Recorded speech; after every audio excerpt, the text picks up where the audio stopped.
Assalamualaikum friends, I am Mohammed Naeem and welcome to my YouTube channel.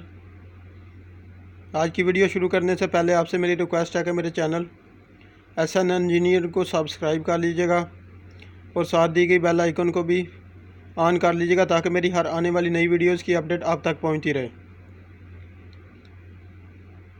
आज हम जिस topic पर डिस्कस करने जा रहे हैं वो है कि अगर किसी वजह से हमारी इंडोर की जो PCB लगी होती है वो फॉल्टी हो जाए और रिपेयर ना हो सके तो उसके बरक्स जो हम यूनिवर्सल PCB लगाते हैं उसमें कैसे कनेक्शन करते हैं उसके बारे में आज हम डिस्कस करेंगे। और अगली वीडियो में इंशाल्लाह हम जो है ना वो इंस्टॉल करके भी आपको दिखाएंगे, इंडोर में इसको इंस्टॉल करके भी दिखाएंगे। तो चलें वीडियो स्टार्ट करते हैं। ये इसमें ट्रांसफार्मर लगा होता है, इसका क्या काम होता है, ये 220 वोल्ट्स AC को, ये देख लीजिएगा, ये इसका 220 का पॉइंट्स है।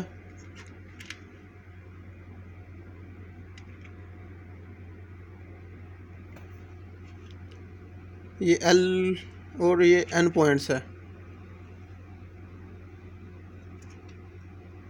L points and N points.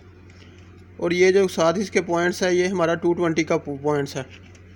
ये ट्रांसफार्मर की 220 ट्रांसफार्मर को पावर सप्लाई मिल रही है 220 वोल्ट और इसकी जो आउटपुट है वो है 12 वोल्ट AC। इसकी आउटपुट 12 वोल्ट AC है।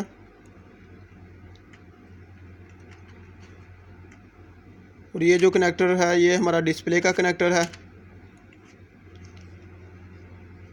ये हमारा टेम्परेचर सेंसर्स का कनेक्टर है, इसमें एक ही टेम्परेचर सेंसर लगा हुआ है। और ये हमारा बज़र, और ये कनेक्टर जो है ये हमारा स्विंग मोटर का कनेक्टर है।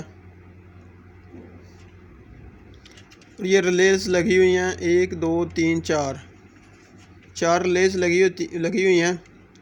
ये हमारी ब्लोअर मोटर को रनिंग करती हैं।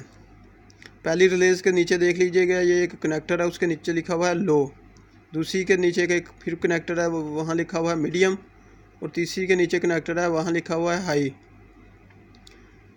तो हम जो हमारी ब्लोअर मोटर की रनिंग की जो एक वायर होती है उसके साथ हम 3 थिम्बल लगाकर, यानी कि उसके साथ 3 थिम्बल लगाकर हम 1 2 और 3 लो मीडियम हाई तीनों पर लगा देंगे। ठीक हो गया। और ये हमारी जो है ना मेन जो रिले लगी होती है जो CP छोड़ती है 3 मिनट बाद।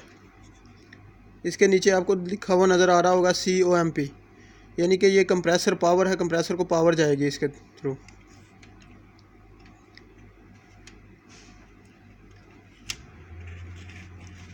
बार एक्सप्लेन कर देता हूँ।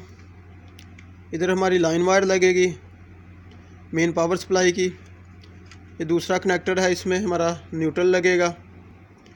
ये हमारा ट्रांसफार्मर इन लिखा हुआ नज़र आ रहा होगा, T इन, यानी कि ट्रांसफार्मर इनपुट। दूसरा कनेक्टर है हमारा T आउट, ट्रांसफार्मर आउटपुट।